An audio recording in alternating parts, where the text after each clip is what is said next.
Let's continue with the Surangama Sutra today. And before the actual class, I would like to make just a short and brief note up on the specific day of today, which is the Teacher's Day. In fact, it is the Teacher's Day over here, but the UNESCO back in the 90s, they made October the 5th as the International Teachers' Day. However, over here, usually we have the Teachers' Day on September the 10th. Whatever date it is, it would be a correct date to celebrate anyhow. And I really want to express my gratitude towards all of the teachers and pay my veneration. And I think we all should do that. In fact, not only to the teachers to the people who are working as teachers, as well as people who have ever taught us anything about the worldly knowledge, as well as morality, and any of shared their experience and so on. We, in fact, all owe them our gratitude, because without their sharing of experience and knowledge, we would be rather still quite ignorant and confused. Therefore, we should have this great respect and veneration towards all the teachers and people who've taught you things before. I myself, in fact, when I calculated in the morning, in fact, I've taught for 35 years. Of course, 35 years, it sounds rather quite a long time for ordinary teacher. But compare Pontsog Rinpoche. In fact, Pontsog Rinpoche started teaching from when he was 13. And between he was 13 years old until he passed away at 74, and he taught for over 50 or 60 years. So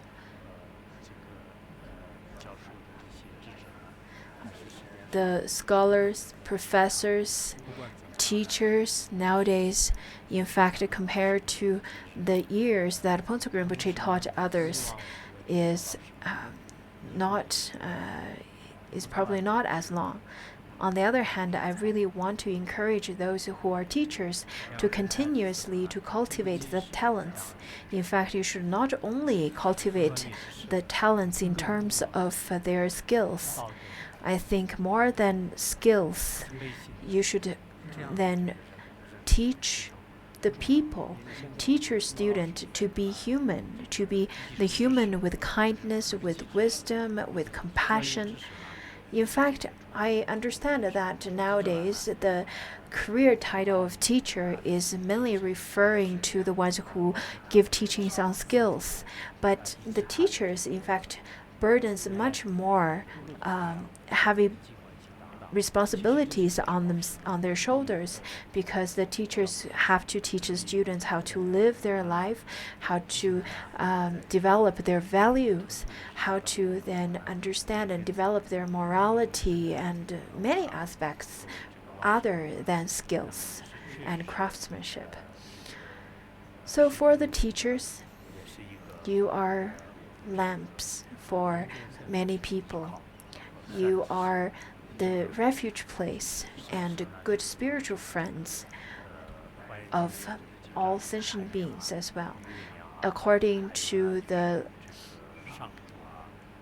Lankavatara Sutra, where it is stated that the teachers are considered as lamps, as the bestower of knowledge, and so on. There are many different analogies. because you're truly leading the people to kindness, to a better future. Therefore, you can be considered as the engineer of human spirits. So I really hope that you could cultivate the talents that not only have skills and craftsmanship, but also morality and kindness and compassion and all those kind of spiritual qualities as well. So not only to the worldly teachers, I'd like to extend such kind of wish to all of our Dharma masters as well.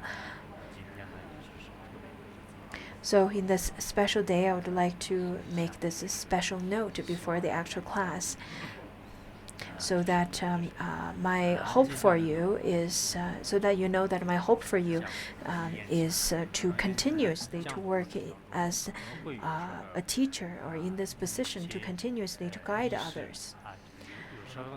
In fact, during the teaching, when it comes to the actual Surangama Sutra,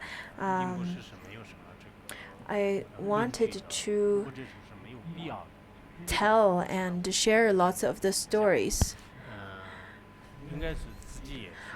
Lots of the stories you are hearing now, it's not some made-up stories. These kind of stories are the stories that is widely quoted and used by the great masters from the past, and they're not based on in fact, the stories are based on evidence. They're not just frivolous stories that's made up by others. Recently, when I listen to the after-class oral presentation, which repeats to our classes, I noticed that the majority of people didn't really listen to the stories properly.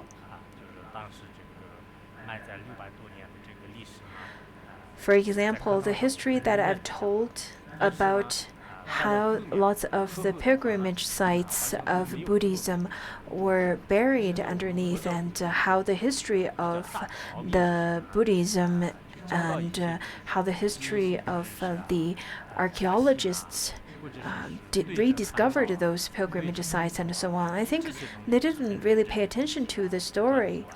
I noticed that the majority of Buddhists, they really only care about the practice aspect of Buddhism, or the Buddhism aspect solely. But when it comes to the different kinds of religions, the different kind of schools, when it comes to the arts and history and all of these kind of scholastic aspect of the teaching, they're not interested anymore. They feel that they are about to attain rainbow body and attain the supreme realization. Therefore, what's the point of studying and understanding the history aspect of Buddhism?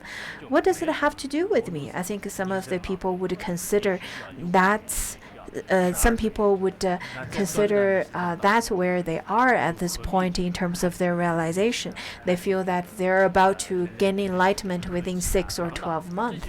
So what's the point of understanding technology, of science, of development of civilization and so on? What's the point of all that?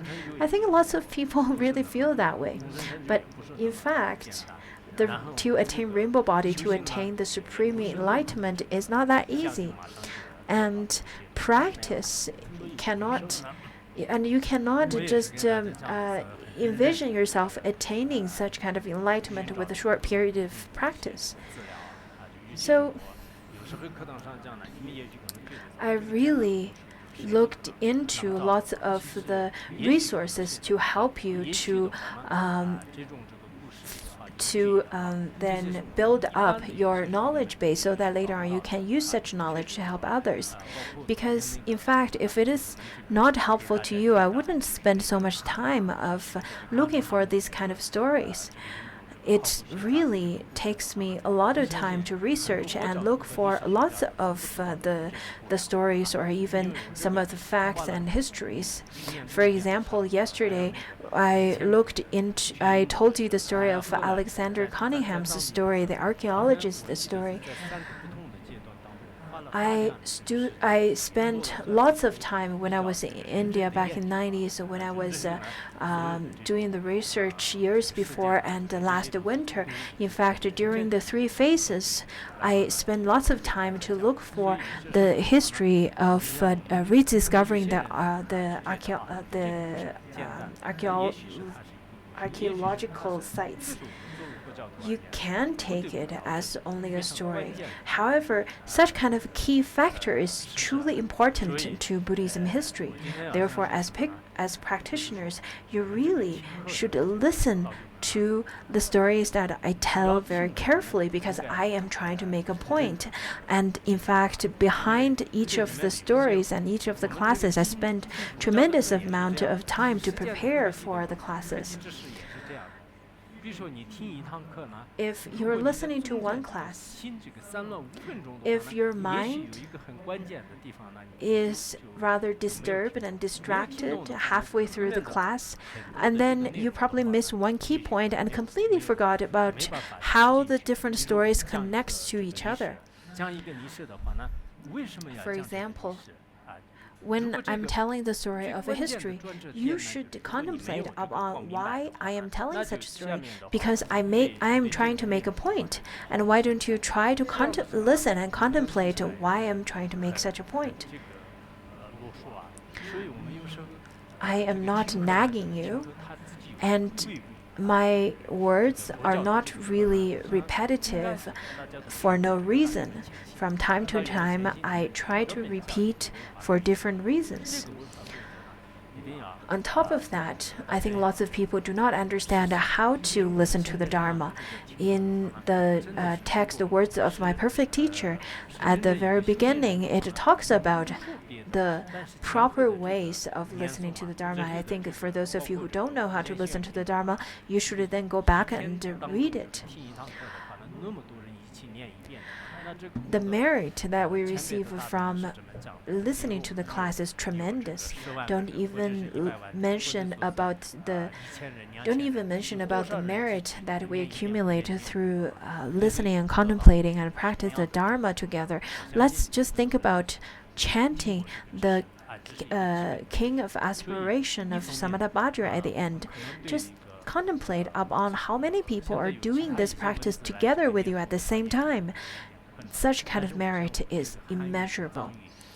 In Chinese, Tibetan language, as well as other kinds of languages, are all available. Therefore, the chanting of the before class recitation, as well as the after class chanting, you should try your best to participate in them, because all the languages are available. And it doesn't take that much time, really. It takes about half an hour in the beginning and maybe around 15 minutes at the end. It doesn't really take that much time when you consider how much time you spend in distraction. If you can focus your mind and begin the class with a kind aspiration and maintain such kind of aspiration and intention all along throughout the whole class, and then at the end dedicate the merit, then such kind of merit is inexhaustible. Last class we talked about how Buddhism got lost in the history of India. The river of history is quite turbulent, and such kind of events that happens to the Dharma and to the history of Dharma. Therefore, we should contemplate upon such kind of changes and impermanence. Also, let's just take a quick review of last class. Last class we talked about the 6 kinds of accomplishment.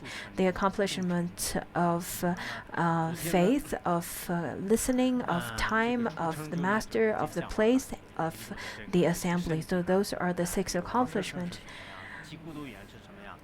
Last time we also talked about the Jatavana Vihara. In fact, we talked about it many times throughout their teachings. So, we are at a place where we're going to talk about the sixth accomplishment of the assembly. Over here, there are 1,250 bhikshus. There are the Shravakas and the Shravakas who've already uphold the perfect precepts. Those are the great bhikshus that all gathered over there. In fact, when we look at the number 1,250, that sounds very familiar, isn't it? In fact, this is the numbers of students that followed the Buddha very constantly and most of the time. For example, this number appeared in the Vajrachatika or the Diamond Sutra, as well as Amitabha Sutra.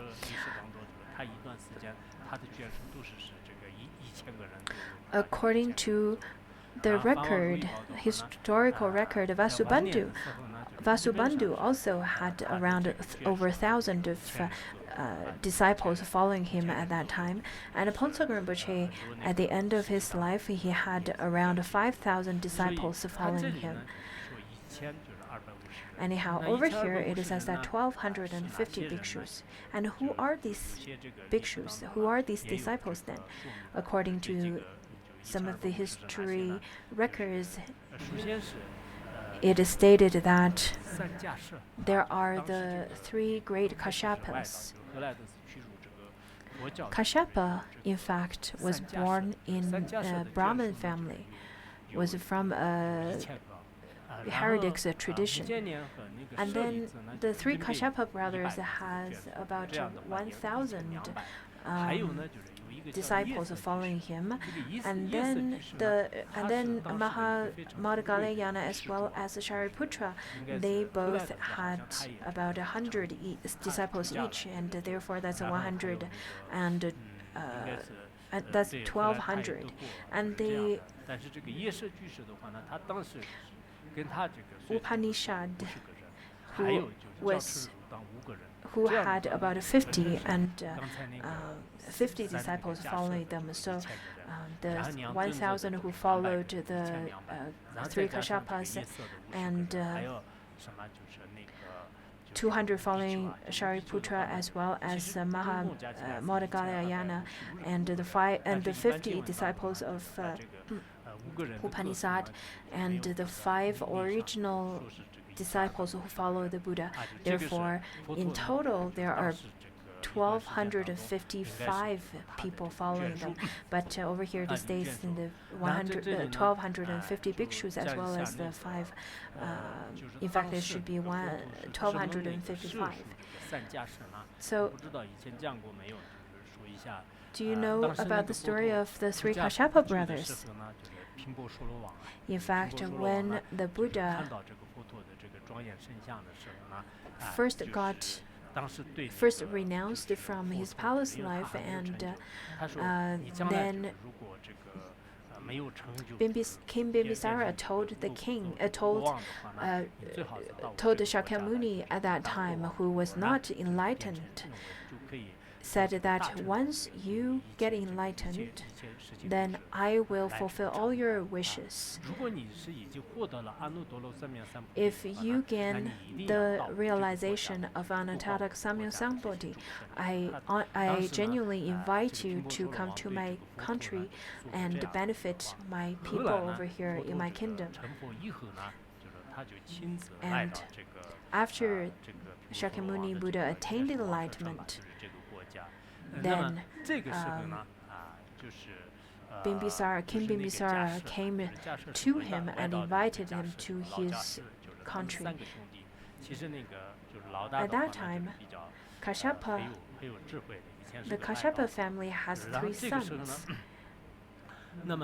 The 3 sons, out of which the eldest son was the teacher of the king Bimbisara, although he was from a heretic's path. So after the king invited Shakyamuni Buddha to his kingdom, Kashyapa then listened to the discussion and the dialogues given by the Buddha and Moggallana. And at that time, he had this aspiration of relying on the Buddha as his teacher. However, he felt that he can't do that because he felt that if he were to rely upon the Buddha, then all of his disciples would all run away from him and not rely on him anymore. Therefore, he, instead of relying upon the Buddha as his teacher, he asked the Buddha to leave the country.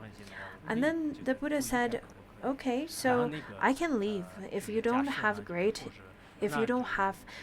anger towards me, then can I just ask you to let me stay with you for one night?"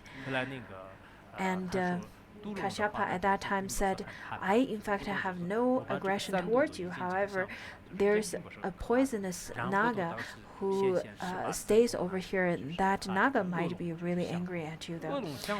But the Buddha said, "That's okay, because I have already eradicated all the 3 poisons within me. Therefore, I would not be afraid of the poisonous naga anymore." And at night, the naga appeared, and the Buddha subjugated the naga with the 18 kinds of miraculous manifestation. Then, when the Buddha was manifesting with his 18 kinds of miraculous actions, upon seeing such kind of miraculous actions, Kashyapa as well as his brothers and the 500 disciples all then attained a certain realization and took refuge in the Buddha. And then after that, 500 more disciples witnessed this and took refuge to the Buddha and attained a certain level of realizations as well. So that's the story behind the 3 Kashyapa brothers of taking refuge in the Buddha. And then there's also a story of Shariputra. Shariputra is quite well known Shariputra was quite well known, and Shariputra and Moggallana were best friends, and they would share all kinds of spiritual experiences and talk about this kind of spiritual path with one another, with each other. And when Shariputra saw Assaji, who was a bhikshu following the Buddha at that time, and Shariputra, upon seeing this really inspiring deportment of Assaji, and asked him, "Who is your teacher?" And Bhikshu Assaji said that my teacher is Buddha Shakyamuni. And the teachings that my teacher gave me was that all dharmas arising from causes and conditions will be brought to cessation due to certain causes and conditions. All dharmas arise and cease due to causes and conditions. This is the teaching of the Tathagata, the great Shramana. So at that time, upon hearing the teaching, upon hearing these 4 stanzas, Shariputra had a great devotion and a great faith. And Shariputra felt that he had to share this with his best friend, Moggallana. And then after talking to Moggallana, they both went to the Buddha and took refuge to the Buddha along with the 200 disciples that they had at that time. And after receiving the teachings from the Buddha, they all attained arhathood. According to the Vinaya Sutra, where the translation is a bit different than the previous one that is stated in the sutra taught by the Buddha in the beginning. It is translated as all Buddhas originate from a cause. The Tathagata has taught this cause, that which brings the cause to cessation. This too has been taught by the great Shramana. I think we we, in fact, quote this very often, very frequently.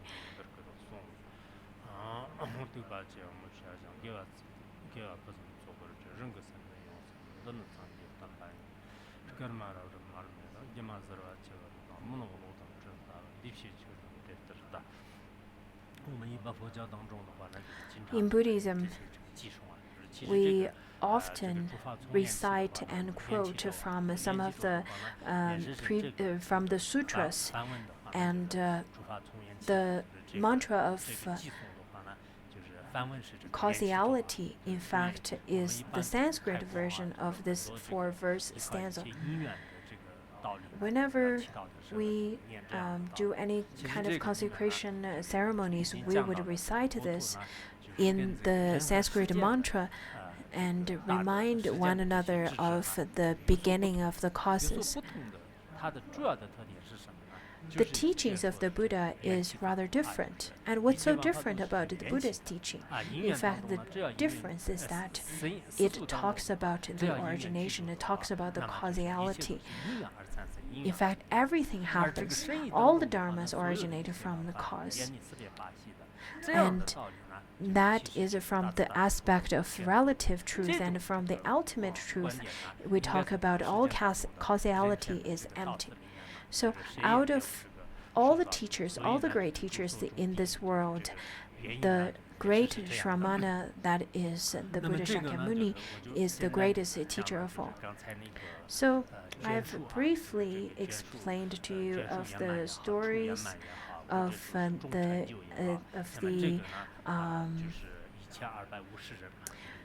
assembly. So there were 1,250.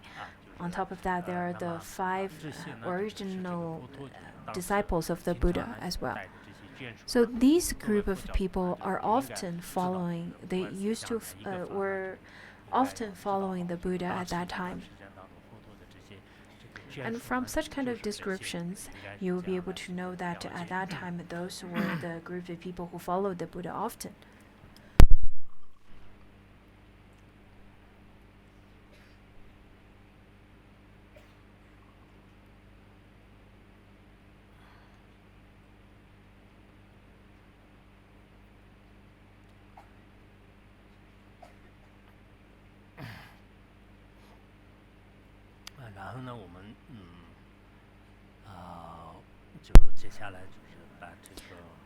To continue, let's then study the following part.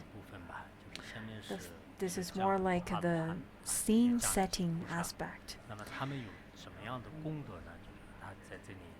Then, with all the arhats and bodhisattvas present, what are their merits then? Compared to the other sutras, the Surangama Sutra is translated really well. In Chinese translation, the majority of the stanzas are translated in 4 characters of Chinese, 4 Chinese characters. And for people who don't really have a good foundation in the Chinese language, especially in the ancient Chinese language, they tend to have a hard time to understand this. But the translation in Tibetan language is rather much more easier to understand. Okay, so over here it says that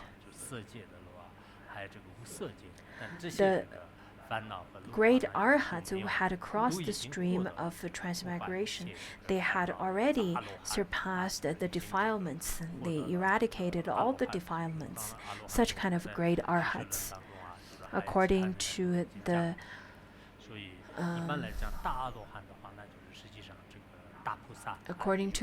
sutras, where it says that the great arhats, sometimes it is they can be considered as the great saints, and sometimes the Buddha is also called the great arhats, because what a great arhat means is that the one who had completely destroyed all the defilements and afflictions.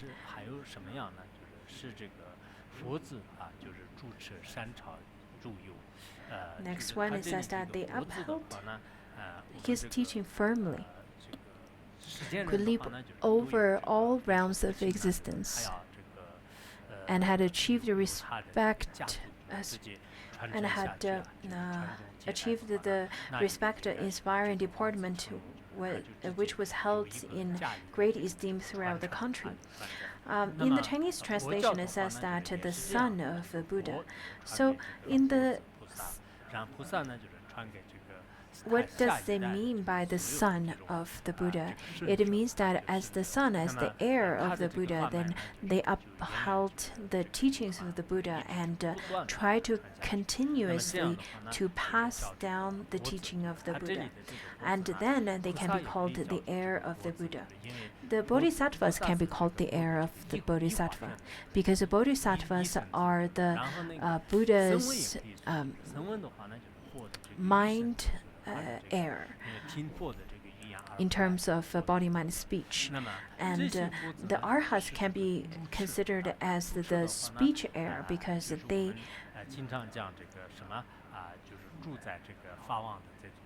as they hear the teachings of the Buddha and attend arhathood.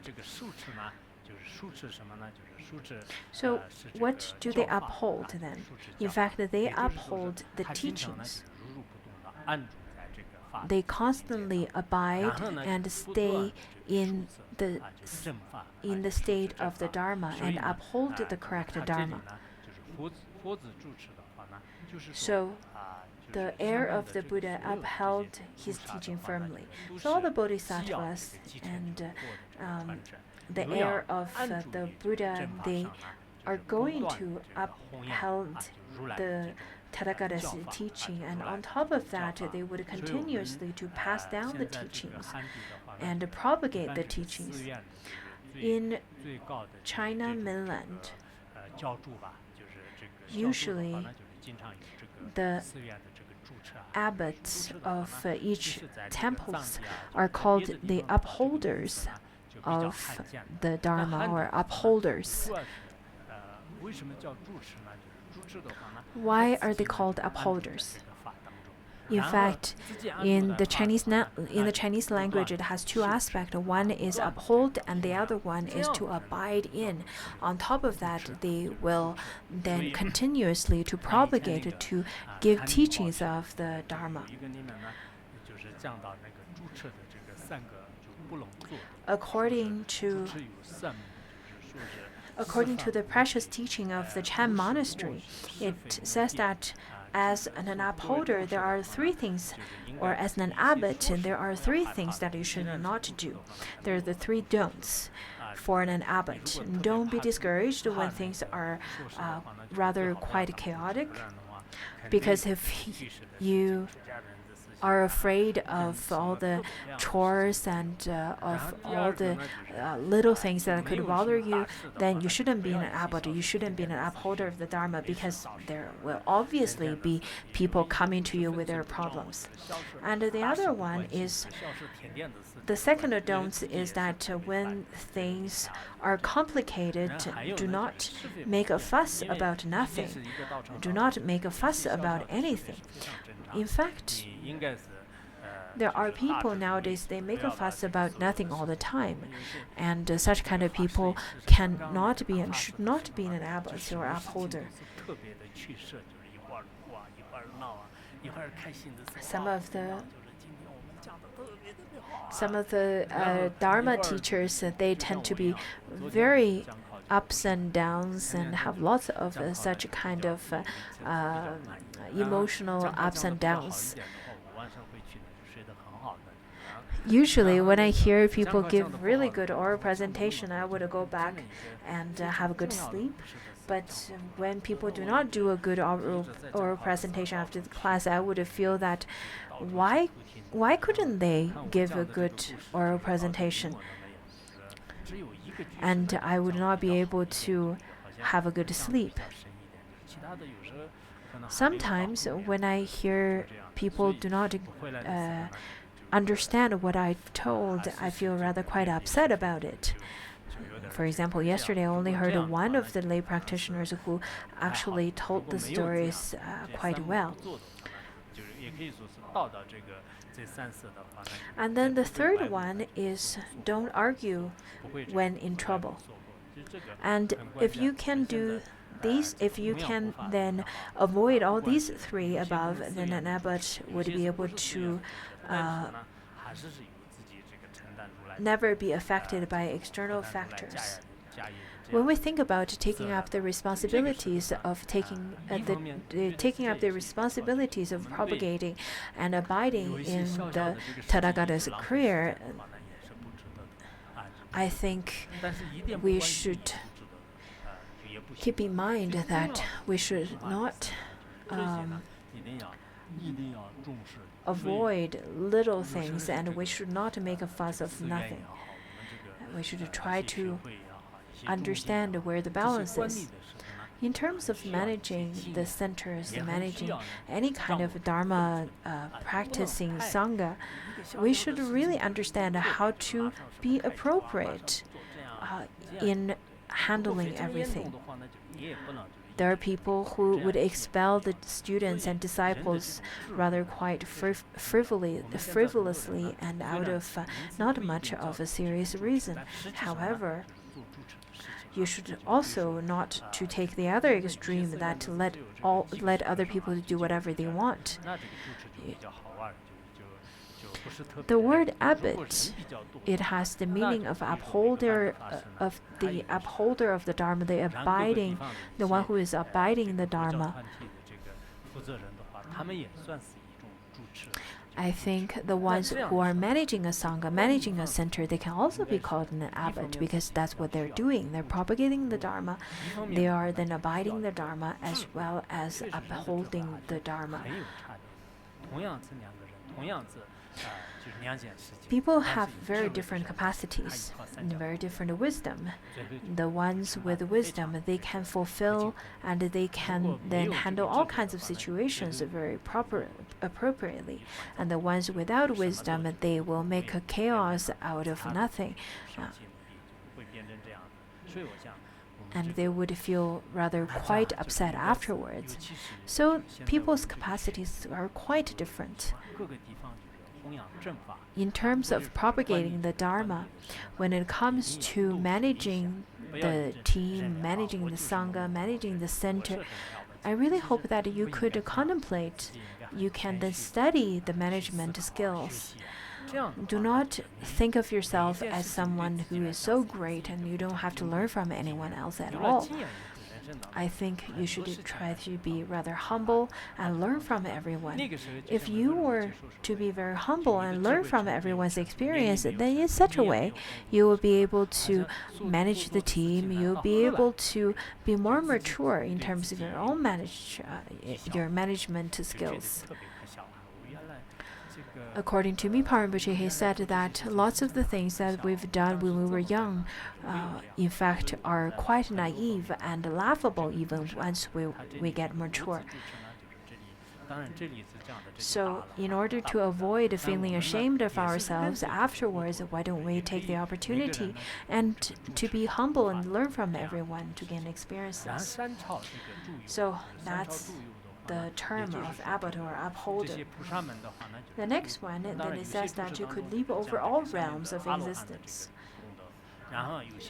In some of the commentaries, it says that to leap over all realms of existence talks about the arhathood. And some said that this part, in fact, talks about bodhisattvas.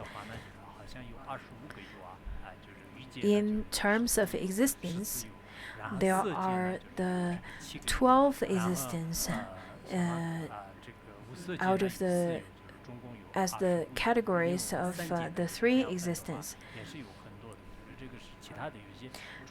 In terms of the realm of form, the realm of formlessness, realm of desire.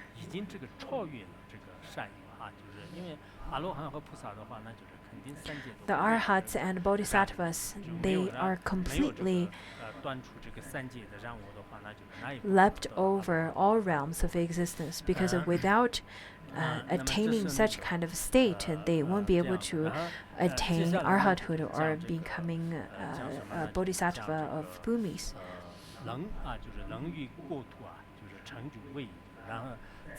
The next one it says which was held in great esteem throughout the country. In order to benefit sentient beings, they would achieve all kinds of respect-inspiring deportments to influence others. For example, they would uphold the deportment of being peaceful, being humble, being respectful, and being very inspiring to others in order to eradicate other people's afflictions. Just as it is said in the Vimalakirti Sutra, where it says that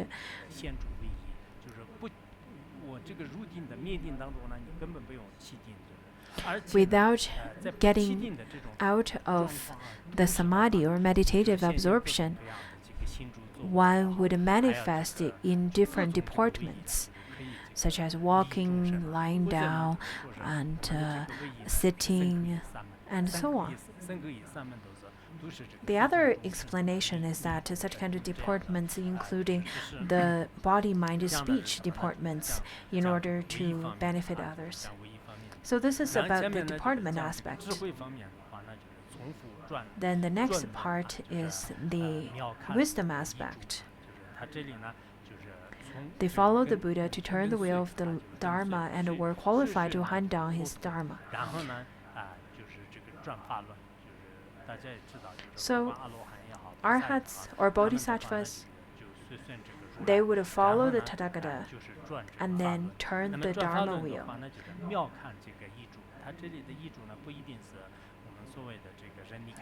And they were qualified to hand down his Dharma. Because the means of turning the wheel of Dharma is to spread the wisdom to all generations so that the wisdom could be passed down from generations to generations. In Tibetan language, the addition, in fact, it is translated as that to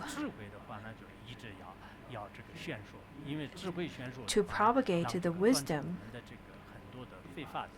because when we are propagating the wisdom, it could eradicate our inappropriate actions.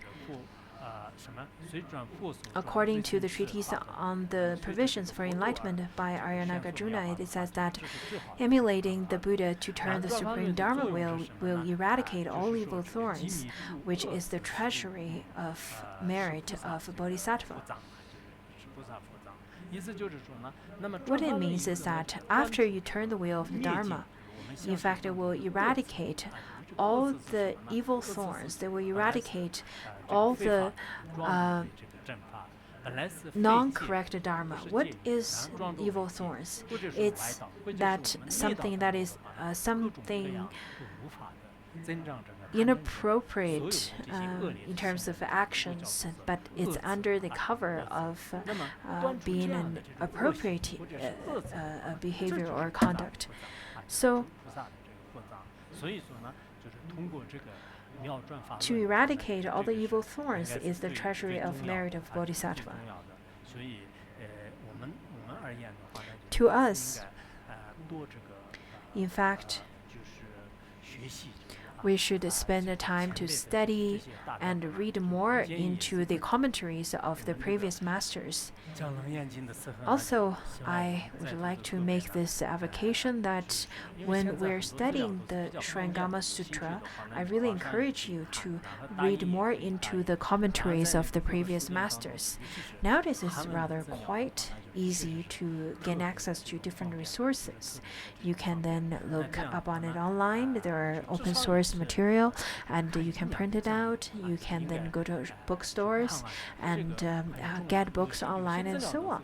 In fact, lots of the resources, lots of the commentaries are available. Of course, there are the ones which are lost throughout the history.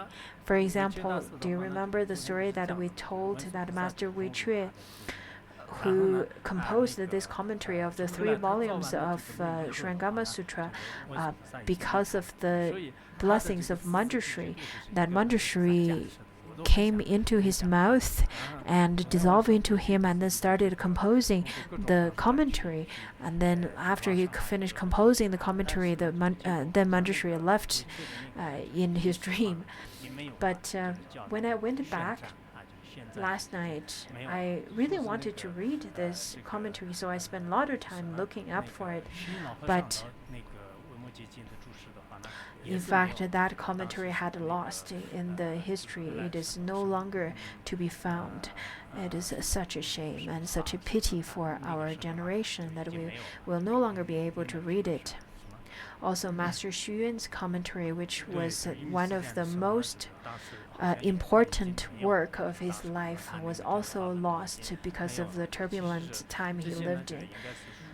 So,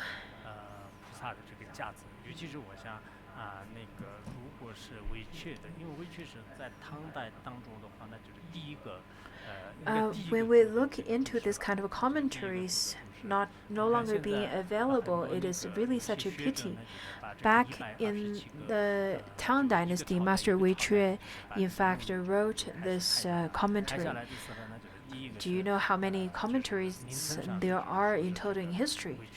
There are about over 127 volumes of commentaries based on all the previous great masters. And there was a scholar who listed this 127 commentaries in a chronological format, where he listed Master Wei Chue as the first one because he composed that one back in Tang Dynasty, and then second one is Xuan, and so on. For us, the following disciples, in fact, I think that we should read more into the commentary. I took a short video of all the commentaries that I have on my bookshelf on my table, and I'll give you a glimpse of that.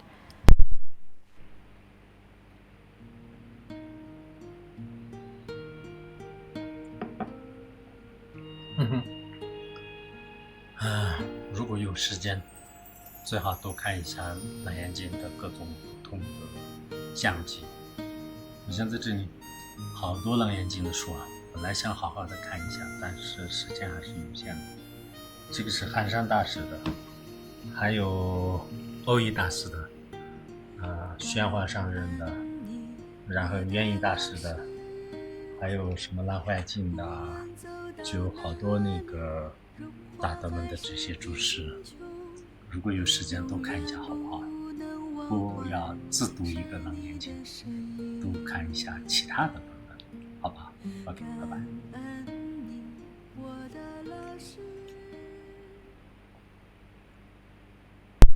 It was a selfie. I think nowadays people really like this kind of short clips, isn't it? Okay, so to continue, when we talk about to pass down the wisdom,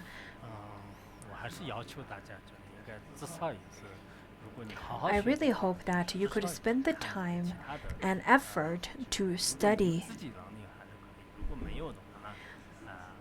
because lots of the times I think it's quite difficult for us to understand the Surangama Sutra based on our soul, based on our abilities and capacities solely. Therefore, we need the commentaries from the previous masters. Even if you can't and don't have time to read into the commentaries of others, at least you should read into the transcripts of each classes. So I really wanted to make such a note based on that.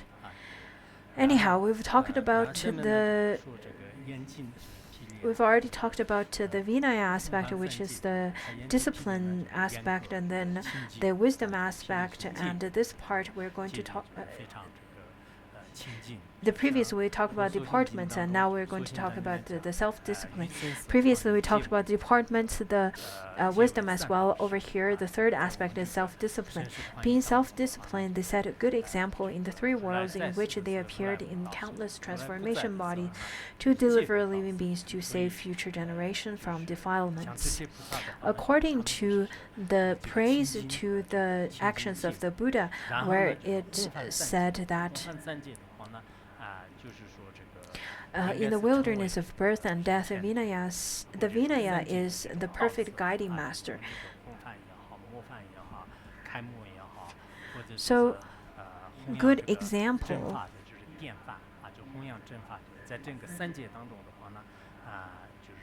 They follow the Buddha to turn the being self-disciplined. They set a good example.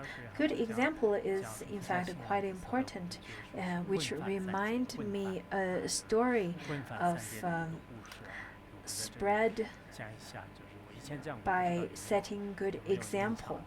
I will retell this story again. Spread by setting a good example. It means that to propagate the good Dharma, to become a good teacher to the three worlds. And this is commonly used in the Han Buddhism. But there was a person who was then winning bread in the instead of spreading by good example, it is winning bread by setting a good example. Especially in the time that employment is such a difficult time, and cooking, you have to cook for yourself. But of course, in this time, I think to have bread on your table is not that difficult anymore.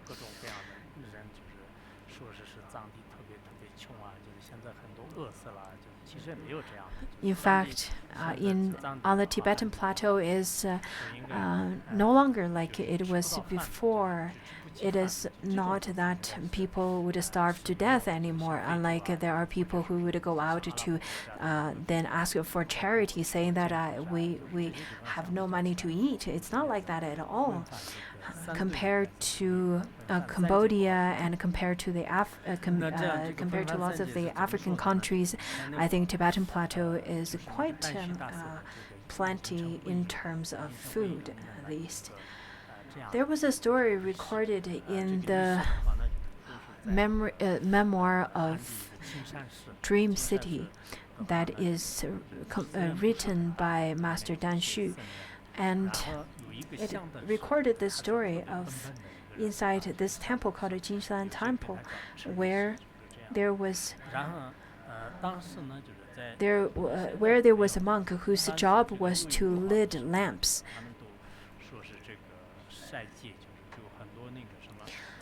Back in that time, on June the 6th, it is said that those are the days to sun-dry those books and sun-dry lots of the precious objects, artifacts that is usually stored in the temples, so that they're not molten and so on. And then, because this monk who is in charge of lighting lamps and candles is rather quite dull in capacity, therefore, and he's quite gullible, and the other monks was making fun of him and told him, saying that well, on this day, you should also lay out all your candles so that your candles won't get molten either. Therefore, he took out all of his candles and spread it over the yard, and he put all of those candles underneath the sun for the entire day.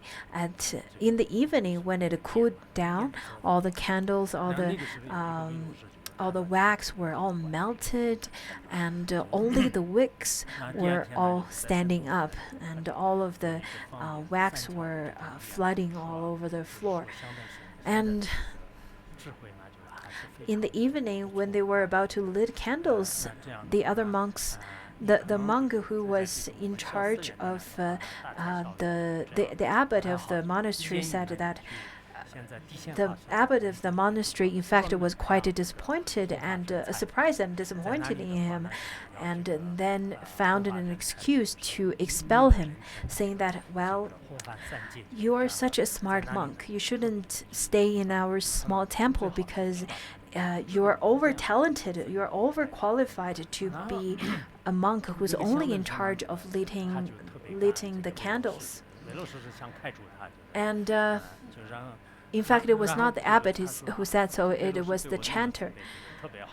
So upon hearing the chanter said that, this monk who was lighting the candles thought, this chanter's so good to me, and whenever I would go out, I would always remember him. And the chanter told him, saying that, why don't you go out and study in a different monastery where you can become a great master later on, to then set good examples and liberate the three worlds?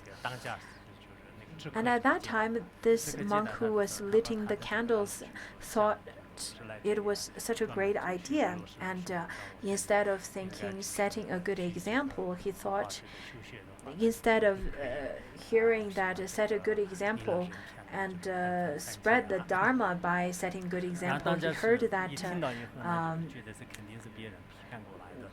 winning bread by setting good example in the three worlds. And he thought, wow, how wonderful is that? I'll be able to win bread wherever I am in the three worlds. So that's how this monk got expelled and sent away to a different monastery. So this monk then went to Master Di Xian and studied and told him that I am in fact of great talent, told by the chanter from my previous temple, and he said that I will be able to win bread anywhere in the three worlds and spread the good teaching of the Dharma to benefit them. Master Di Xian, after hearing this, understood immediately of his capacity, and he didn't expel him. Instead, the master asked him to work in the kitchen. He's in fact quite diligent. He's very hardworking. He cooked, he washed dishes, he cleaned the temple, and all of these. Upon witnessing his diligence, Master Di Xian then asked this monk to recite the stanzas of the Lotus Sutra as well as the Surangama Sutra. At the beginning, it took him a long time to remember even one stanza, but slowly and slowly, with his perseverance as well as his diligence, he then got much better in the later years. And later on, Master Di Xian asked him to memorize Master Oyi's commentary on the Surangama Sutra. This is how thick this is. Master Oyi's commentary is very difficult to read in terms of the wording and so on, but the content is quite profound. So this monk was asked to memorize the entire commentary that is as thick, that is this book. So he memorized this commentary as well as a commentary on the Lotus Sutra of Master Oyi, and he could memorize everything at that time. He was really excellent in. And then later on, he became an associate professor, almost an associate master. So whenever the master is not there, he would be the one who gives the teaching. He is no longer dull in capacity anymore. He's almost like the.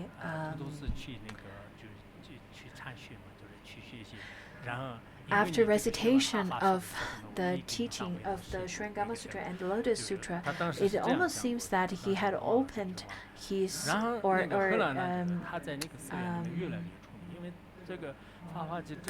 being able to recite and teach and become much more eloquent, just as he had completely opened his samadhi of eloquence.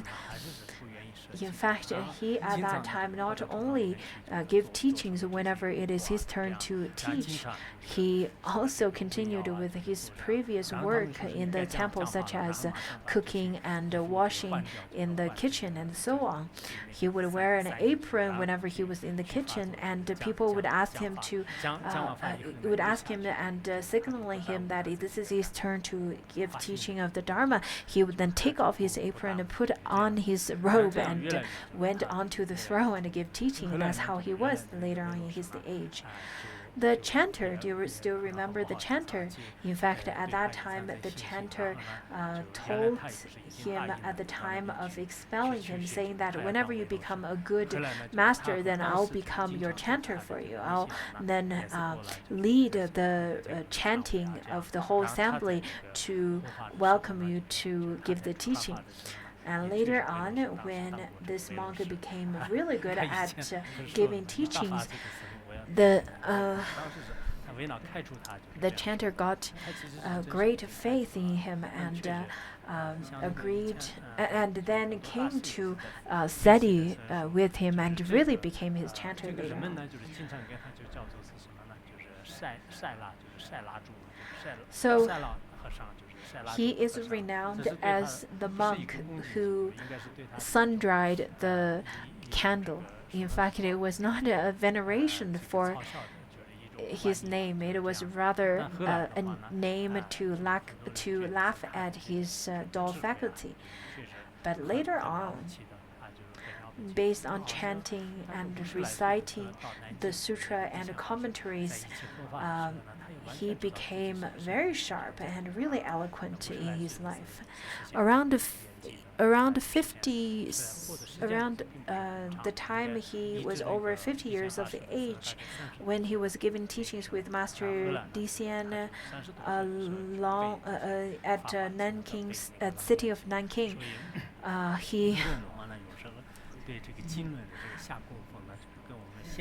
he passed away, and the way he passed away was quite miraculous as well. He knew the time that he was going to die, and he was quite at ease to face his death. So the way that the previous masters would persevere, would then be very diligent, is rather quite different than how we are nowadays. Anyhow, spread the Dharma by setting example, or winning bread by setting good example. However it is, I think this kind of a story is quite important to remember.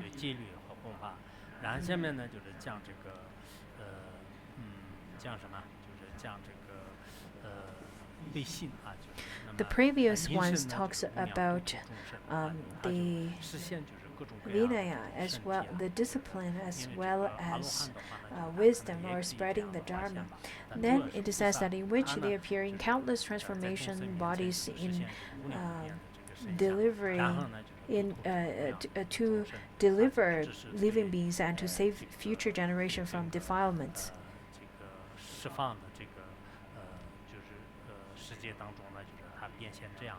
So they would appear in different kind of formations and different kind of bodies to appear in countless transformation. This part talks about to teach in the 10 directions, to be completely pervasive in the 10 directions. The previous one talks about pervasive in this land and this time, and this part talks about pervasive in the 10 directions. And then it says to save the future generation from defilement. It talks about pervasive in all the future times. So that's the future aspect of benefiting sentient beings. So out of all these kind of characteristics, who are these arhats then? I'm going to tell you the 2 stories of the great arhats who are over here, who are present here. One is Shariputra, and second one is Mahamodgalyayana. Let's talk about Shariputra. As we know that Shariputra is known as the foremost of the wisdom. He is always on the right side of the Buddha. And in the Agama Sutra, it says, in the Ikoti Agama Sutra, it described Shariputra as that the one with immeasurable wisdom and that cuts through all uncertainties is Bhikshu Shariputra. Why is he named as Shariputra? In fact, his mother is. In fact, this name comes from his mother. What does it mean, Shariputra? In fact, Shariputra, Shari means a pelican. It's a bird, because his mother has these eyes that looks almost like a bird's eye. They have this beautiful. She had this beautiful eyes that is quite bright. And the pupil and the whites of the eyes are quite distinctive, and because of such kind of characteristics, she is then named as having the name of the bird or pelican, and then her son's name is Shariputra, which means the son of the son of Shari. The next great arhat is Mahamodgalyayana, who is known as the foremost in the numinous penetration. According to the Ikuttara Agama, it says that the one who is excellent in the ability to perform miracles like flying easily to anywhere in the 10 directions is Bhikshu Modgalyayana.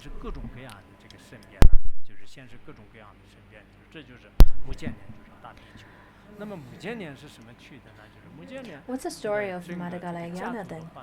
In fact, Modgalyayana came from the lineage, or his family is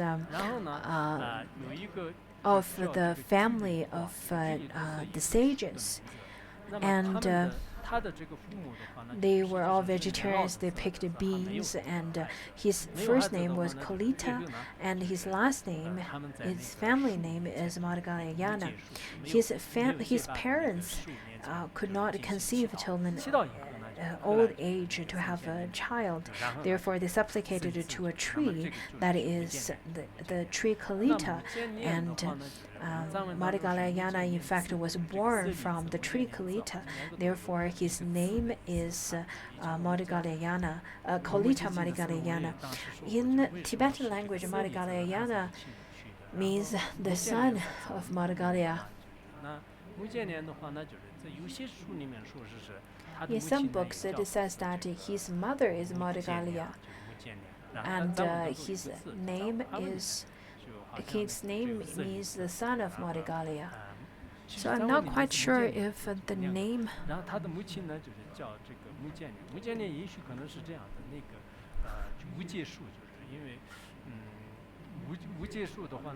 In fact, Kolita is a tree, and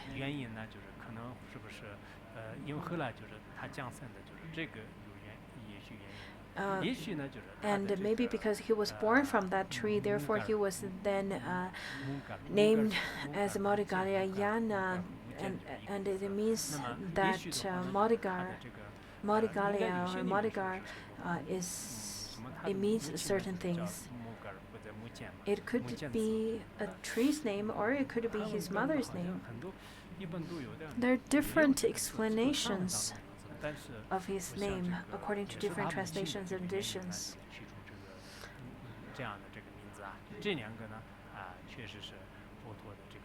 These two are the foremost in the wisdom and foremost in the numinous powers out of all the disciples of Shakyamuni Buddha. And later on, we will talk about the other disciples and great arhats, great bodhisattvas in next class.